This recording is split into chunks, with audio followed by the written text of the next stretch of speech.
அந்த வெண்ணாவல் மரத்துக்கு மேல ஒரு சிலந்தி இருந்திருக்கு. அந்த சிலந்தியும் அந்த சிவனார் மேல அதீத அன்பு வச்சு அவரை வணங்கியிருக்கு. அப்படி வணங்கும் போது அந்த சிலந்தி என்ன நினைச்சிருக்குன்னா, இத்தனை மக்கள் இங்க வந்துட்டு போய்கிட்டு இருக்காங்களே, இந்த சிவனாருக்கு மேல் கூரை எதுவுமே இல்லாம இருக்கு. இந்த வெண்ணாவல் மரத்துல இருக்க சருகெல்லாம் அந்த சிவலிங்கம் மேல விழுந்து சிவலிங்கம் மேல பக்கத்துல இப்படி சருகா கிடக்குது. நம்ம என்ன செய்யலாம் அப்படின்னு நினைச்சு நம்ம ஒரு ஐடியா பண்ணும் அப்படின்னு சிலந்தி ஒரு ஐடியா பண்ணுச்சு. என்னன்னா, அதோட வாய் நூல் இருக்கு பாத்தீங்களா, அதால சிலந்தி வலை அந்த சிவலிங்கத்துக்கு மேல பின்னி எந்த சருகுமே சிவலிங்கத்துக்கு மேல விழாம பாதுகாத்திருக்கு. இது அந்த யானைக்கு தெரியாது.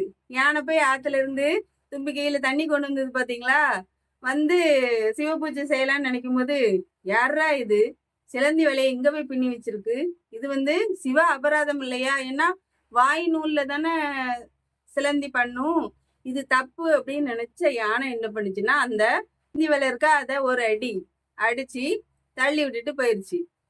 மறுநாள் இதை பார்த்த நம்மோட சிலந்தியார் என்ன பண்ணும், உடனே அதுக்கு மறுபடி வாய் நூலால சிலந்தி வலை பின்னிச்சான்.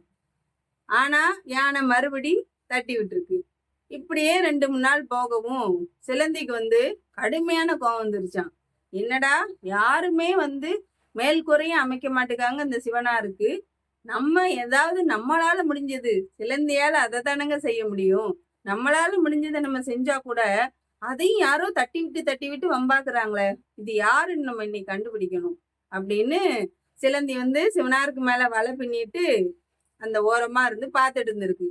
யானை தட்டி விட்டது பாத்தீங்களா, தட்டி விட்டோன்னு சிலந்தியாருக்கு ரொம்ப கோவந்துருச்சு. இந்த யானையார் இப்படி தட்டி விடுதார, அப்ப இவர் தான் பண்ணுவாரா, சிவலிங்கத்தை இவர் மட்டும்தான் வழிபடுவாரான்னு நினைச்சு கோவம் வந்தது. இந்த யானையை நம்ம ஒரு வழி ஆக்கணும் அப்படின்னு நினைச்சு அந்த சிலந்தி என்ன பண்ணுச்சுன்னா, இந்த யானையோட தும்பிக்கைக்குள்ள பூந்துருச்சோம்.